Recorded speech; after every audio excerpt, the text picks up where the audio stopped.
This is something you guys have been requesting the hell out of for a long time. It took a lot of time, but I finally found 3 stories that take place during school lockdowns.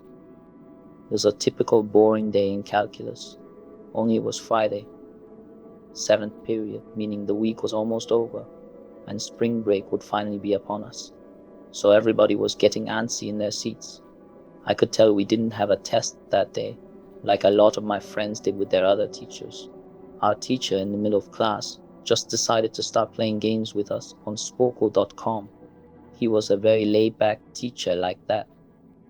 As we were doing some brand logo quiz on Sporkle, I remember the exact moment it happened. Right after my friend answered a question, I remember the exact answer. Adidas. The dean's voice came through the loudspeaker. He sounded panicked and frantic as he told all the teachers this was not a drill and to go into lockdown. We all sat in silence for about 2 minutes. And then the usual buzzing that came from a panel in the back of the room ceased, indicating that the school must have cut all the power. We all looked at each other, realizing this must be serious. A few more minutes of waiting later, we heard a man screaming at the top of his lungs coming down the hallway. 2 girls in the class actually started crying, which made all of us even more scared. As the screaming got closer to the classroom, the lunatic-sounding man started banging on the lockers while screaming, "I'll kill all of you." It was at that moment that I started to fear for my life. My teacher shushed us as we all looked at each other to see our peers' reactions. The banging then moved from the lockers to our classroom door, and that's when one of the crying girls screamed. The banging on the door only grew worse as the man started screaming and ordering to open up the door. Open the door, now. 2 of the girls in the class were crying out loud now. It felt like an eternity that man was pounding at the door, but eventually, he finally continued down the hallway, screaming like a mentally insane person until you could not hear him anymore. I'd say 10 minutes later, though it felt like half an hour given the situation. Now, it was before the school had cameras or could afford proper security, so the school was wide open to something like this happening. The staff had done a sweep of all the hallways and classrooms and couldn't find him. So the dean instructed the teachers to resume teaching, but to keep all the doors locked and to not let any students leave for any reason.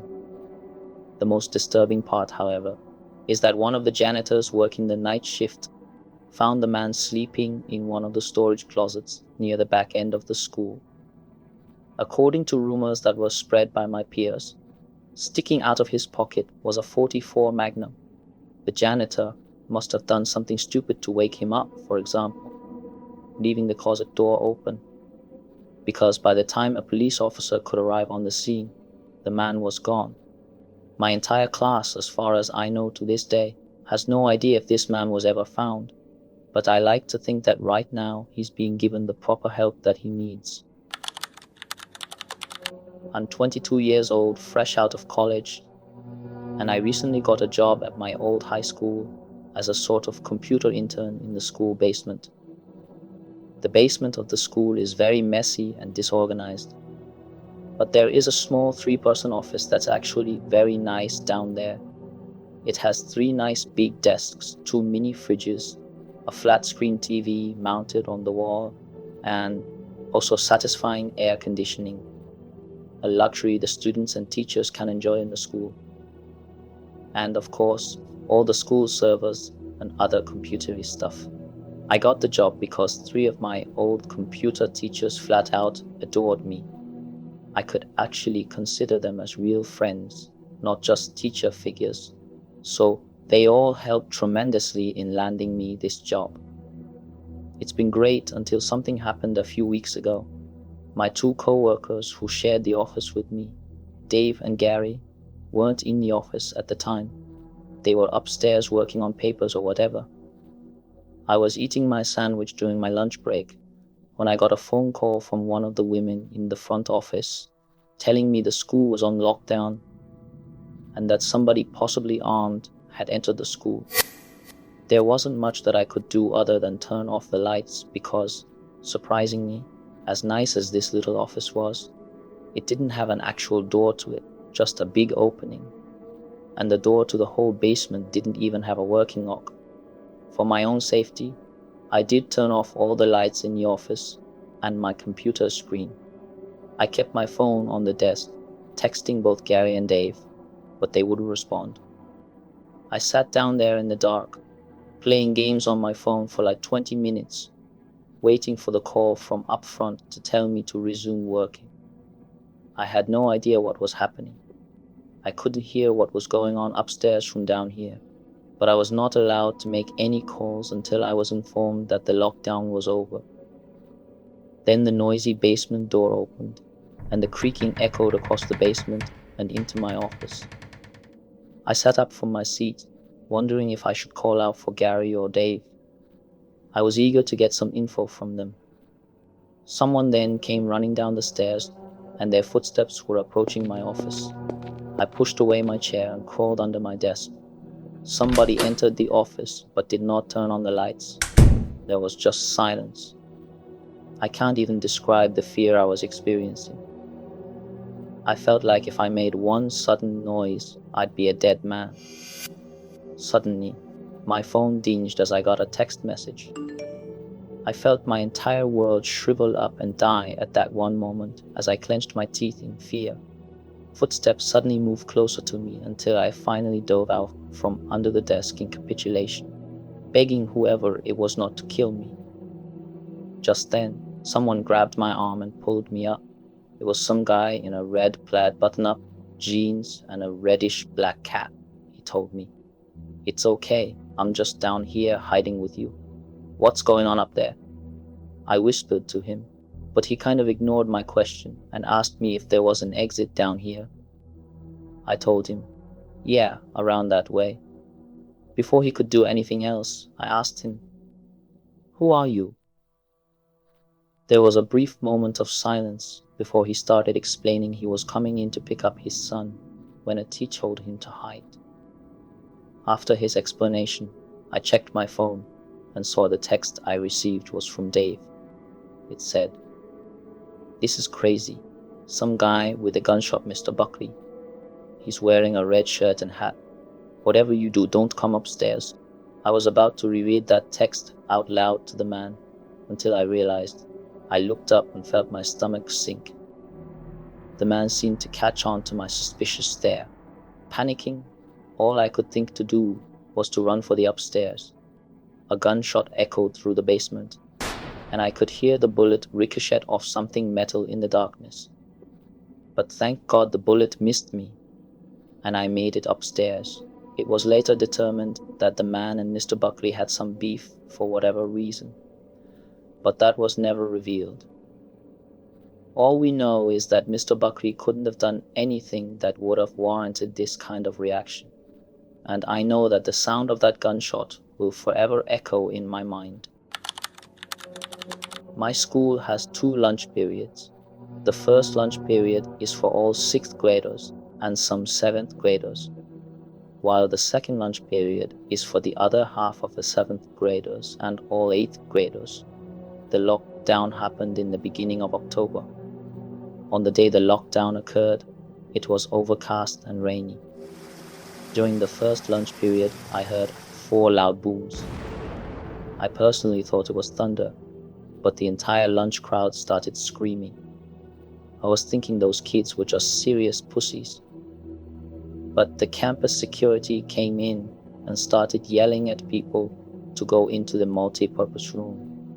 And the kids who were in line buying lunch had to throw out their lunch and come inside. Me, some friends, went inside the room along with a huge group of other kids. Everyone was curious as to what was happening.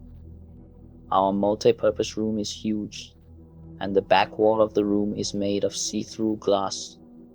When me and my friends were rushed inside the campus, security was covering the glass with the curtains, and there were adults at every exit. My friend Eric was curious as well as the rest of us, so he asked one of the adults what was going on when you came back. He said, "You know how right in front of TMS there's those houses?" I replied. "Yeah, there's this mentally disabled crazy man that barricaded himself in front of his house, and he's threatening to commit suicide and kill the cops if he's evicted. He was walking around outside of school watching kids in a weird way," Eric told us. It turned out the man was also a registered sex offender, making matters worse. We were stuck in the multi-purpose room for a whole hour, taking up 2 periods. After the whole thing was settled, we were escorted to our classrooms one by one. I later found out that the man lives next to my friend Brandy, who told me about the previous Halloween when she saw the same man at his window, cutting his arm and writing in his own blood, "Don't come here or I'll kill you," on his window. Of course, being Halloween, people, including Brandy, assumed it was just for the holiday. But after this horrific incident, we knew this man was mental, and we were glad he never got near us. Okay, first things first, I am a girl, about 5'7" and around 130 pounds. This happened to me about 3 years ago when I was in my early 20s and still a student living in a very safe area. Growing up, I loved martial arts, and having grown up in a small rural town, I'd take what I could get. Karate? Fine. Jiu sure. Kung Fu? Why not? Taekwondo? Sign me up. I love martial arts. I still do, because they help me discipline my body and mind and grow my confidence. It had been a few years since I had moved out to my country's capital to study, and I had kind of fallen off the martial arts wagon at that point, with college taking up most of my time. I should also mention that at the time I lived with my younger brother and our cat. We lived on the first floor, the second floor for all my American people, right next to a military camp and a patch of forest that leads to a creek. On our back balcony, there was a circular metal ladder that would lead up to our balcony and the kitchen door, which of course we always kept under lock and key, except for when the cat wanted to go out. When we'd unlock the door, he would go down the outdoor metal stairs to find his cat friends and play. I commuted to my college every day by walking 30 minutes to a bus stop, then riding the bus for an hour, and then walking another 10 minutes until I made it to campus. And when it was time to go home, I'd have to do the same thing all over again. So, as you can imagine, it was very tiring. I would be out of the house every day from 10 o'clock in the morning until almost 10 o'clock at night. So when I'd come home, I'd be tired. I don't believe in premonitions much, but I do believe in instinct. And for quite a while, I felt like something was up with that patch of forest behind our apartment. I felt watched. Maybe it was the blackness of that patch of forest that made me feel uneasy, because there wasn't a single light there, and the outdoor ladder looked like it descended into an abyss. You could take 3 steps into that patch of forest, and you'd be under complete cover of darkness. It made me feel weird, because even though I couldn't see anything, I knew that something was up. I had no proof, but I knew it. I was in class one Wednesday afternoon with my best friend at the time, and a professor came in to pitch an internship to us. Internships aren't very well known in my country, so professors actually had to argue their case about why, as students, we could benefit from this. My best friend, I'll call her Kay, was very interested, but when the professor listed off the requirements, she realized she couldn't apply as her GPA wasn't high enough. This led to Kay having a crying fit after class was over, which led to a panic attack, and it got so bad that she called her boyfriend to come pick her up from campus. And since I didn't want to leave her alone, I stayed with her until her boyfriend showed up and got in his car with her. The conversation in the car was basically me and her boyfriend trying to console her and help cheer her up. I asked her if she'd like me to go over to her place so we could all hang out, but she said that she was okay and didn't want to put me through the hassle of commuting home the next day. She lives a full hour away by car, so 2 hours away by public transport. So it was decided that they would drop me off at my house and they'd go to theirs. We get to my house around 7 o'clock p.m., a full 3 hours before I normally come home. I hug her, tell her to text me if she needs anything. I thank her boyfriend and get out of the car, glad that I'll be home early for a change. I went in through the main entrance, climbed up the stairs to the first floor, and put my key in the lock. I opened the door and called out my brother's name, like I always did, and got no response. The house was dark, except for one light in the room where the front door opened into, and eerily quiet. But I felt my stomach tie into a knot because even if I couldn't hear anything, I could feel that someone was there. And when my instinct talks, I listened. I turned right into the hallway that leads into our rooms, and I saw my brother's door slam shut hard as soon as I got in the hallway. My brother's room is on the end of the hallway on the left, facing my own room, which is on the right of the hallway. My first thought was that my brother had taken a shower and forgotten to get a towel, so he made a run for it from the bathroom, which is next to my room, in embarrassment. But then I heard muffled whispers coming from his room, sounded hushed and pressing. I still had no reason to be afraid, but I was on high alert because I thought my brother and his friends were planning on jumping out of his room and scaring me, and I wasn't about to let them get the satisfaction. So I inched down the short hallway through the darkness, and before I knock on my brother's door, I take a look at my room. It was a fucking mess. My mattress was off my bed. My clothes and my books were all over the floor, and my jewelry box was empty and thrown on my bed.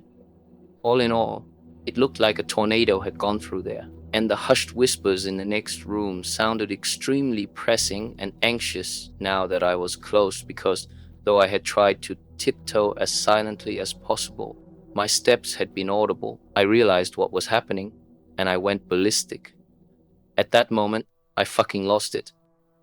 My fight or flight instinct kicked in, and it kicked fight into maximum overdrive. The words danger, thieves, fight hit me like a truck, and I threw my whole weight on my brother's door, busting that door down so furiously you'd think it owed me money. I saw no one in the room, but it was also a mess, and I knew what I had heard, so I ran to the balcony door. I ripped the curtain out of my way and went through the open balcony door just in time to catch one of the thieves right after he jumped off the balcony ledge. Looking back on it, he looked like a normal guy. Black hair, normal height, athletic build, big earring on his left ear. But at the time, he looked like a fucking monster to me, a vile, putrid, home-invading piece of shitty thief monster. By the way, sorry if I'm swearing too much. I just can't stand telling this story. I hope you understand me. Anyways, I started screaming unintelligible things as I saw him stumble around, obviously hurt his legs before he got back on his feet and ran away. They were gone. I was safe, but then it hit me. Where the fuck was my laptop? I ran into my room and tore the place apart looking for my laptop. It was gone. I started screaming and crying. The unfairness, audacity, and cowardice hit me like a steel toe to the stomach. I screamed and cried like I was in a Grecian tragedy. I am not rich by any means, and neither is my family. I had an old laptop, which was probably worth pennies secondhand, but I needed that laptop for my schoolwork, and without it, I couldn't finish my semester. Not to mention that I don't have many real-life friends, and the majority of my friends at the time were online, so if I lost that laptop, I lost them too. My laptop was lost, and so was I. I felt violated, dirty, and less than. I was afraid I'd throw up or pass out or both. I was taking such rapid and deep panic breaths that my vision began to blur. In the most panicked and grief-stricken state I've ever been in my life, tears streaming down my face. I called my mother to tell her what had happened, and she told me to call the police. It took me almost a full minute on the phone with the operator, telling her again and again where I lived, who I was, and what had happened, before she understood me and said she'd send someone over. A few days later, I was talking with my mother about the incident, and she told me something that hit me hard.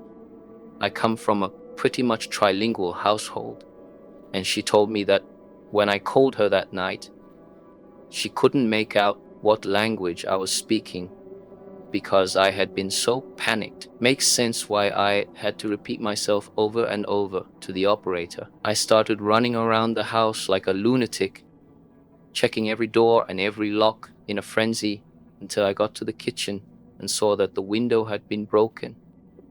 Without thinking, I slammed it shut. Stupid, I know, but I was beside myself.